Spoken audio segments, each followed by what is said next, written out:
Joe Budden flips out on his cast for disrespecting Melyssa Ford. But y'all already look away as a bunch of focusing on anything male person. I keep saying that, y'all keep doing it. So are y'all gonna do what y'all wanna do, or y'all gonna trust that we should find something to talk about so we can not look like this? That's what we said the last 2 times we broke, and we keep getting back to that. So let's find something to discuss that we're passionate about, that's fun, that don't involve who anybody is and texting and that. Please. Please.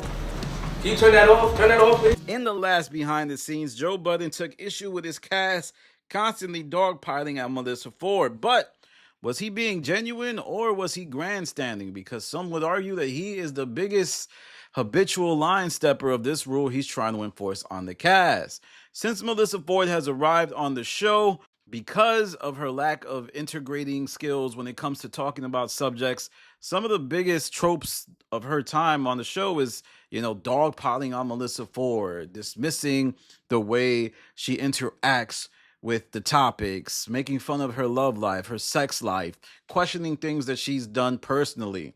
And apparently Joe Budden is upset. But I think, and many other fans believe, that he is the one who has laid the groundwork for that type of culture at the Joe Budden podcast.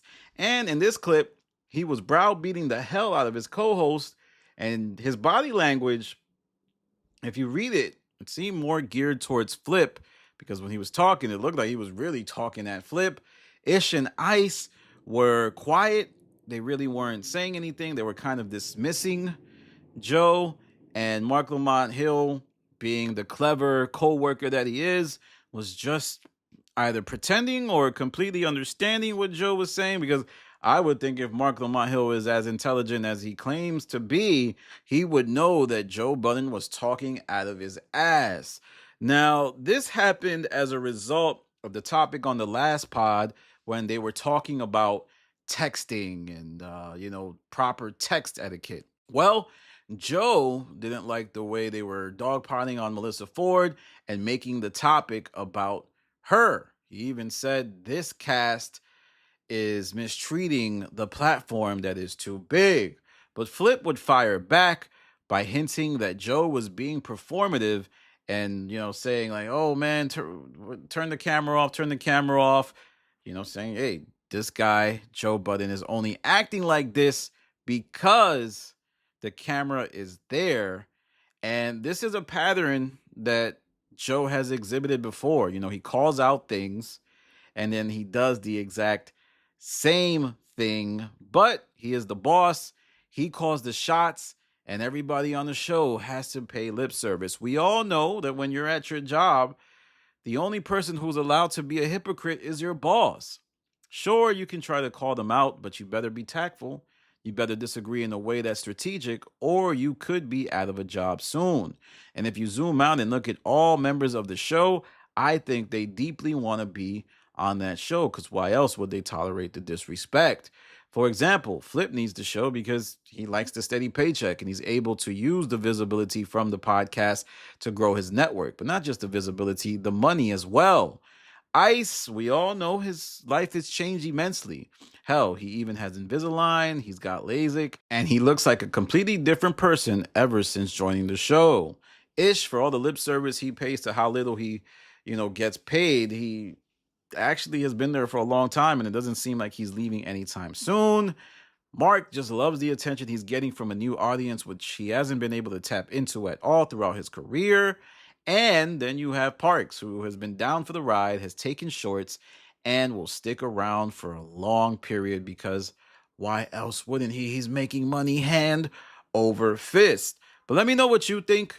Do you feel like Joe misspoke?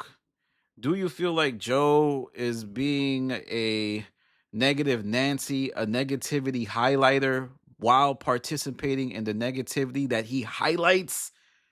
The behind the scenes largely has been hit or miss, I think. Hit in that you do see some semblance of some of the, on-air dynamics behind the scenes, and that's cool.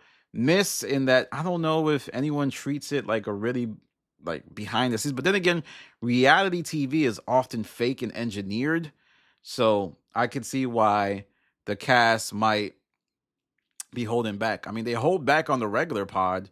You would think they would hold back off the pod, and that's what they are doing there. But let me know what you think in the comments. Do you enjoy the behind the scenes? Is it something that you look forward to? I think the behind the scenes is really for the Joe Budden loyalists, the people who want more content from the show. And for the most part, who this is really for is Ian. I think Ian Schwartzman, manager of Joe Budden, was looking for ways to develop more content, and he is a creator himself. I believe Ian is the architect of Podwives. He is the architect of Behind the Scenes, and he is a creator. He wants to be more than just a businessman. And on top of that, he's also a big fan of the Howard Stern show. So throughout his life, I think he's been interested in just, manufacturing content.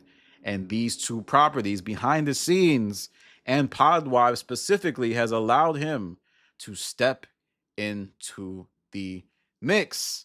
All right, y'all, that's my video for now. Make sure you tap in with Joe's Patreon, but most importantly, make sure you tap in with my Patreon. There's a lot of good spaces. There's a space I have with Rocky. I also spoke to the producer of the Rory and Maul podcast, basically Julian's replacement, Josh, and he was revealing some interesting stuff, basically saying that he's paid by the volume and, he's hired by the volume. And I was just like, wow, I guess this operation of the Rory and Maul podcast is a tad bit different than I had initially thought. Follow me on Instagram, The Stop TV. Follow me on Twitter, The Stop TV. This is Danny from The Stop. But before I go, here is a clip of my Patreon. We got to have an HR meeting. About what? Tomorrow. About what? I don't know, just new formulas, new ideas, just putting it all together. I'll be trying to meet and you just be... Nah, I be having to zone out and really think about some Got to think about some we can't... I don't like that thinking. I know. I think that thinking is neurotic. But I think both of us have fatal flaws in how we do things. I may overthink it and have paralysis analysis sometimes. And you just ready to jump in, and that's why you crash and burn so fast. How am I crashing and burning? The pods you've attempted crashed and burned because you guys didn't take your time and really flesh. Nah, man, do the other. Yo, shut the fuck up. that rejection therapy you taking doesn't work over here. Nah, I tell you what I'm gonna do. You don't I'll tell me. So obviously, Danny and I, the pros, Danny and I have a chemistry. We have an already baked in audience. I think, to be quite honest, Rocky, I feel like... Yo, Danny, don't play with me right now. No, I'm saying... Let's take this offline. No, here's what I'm gonna say. I think those girls align more with probably how you want to be, like, looked at.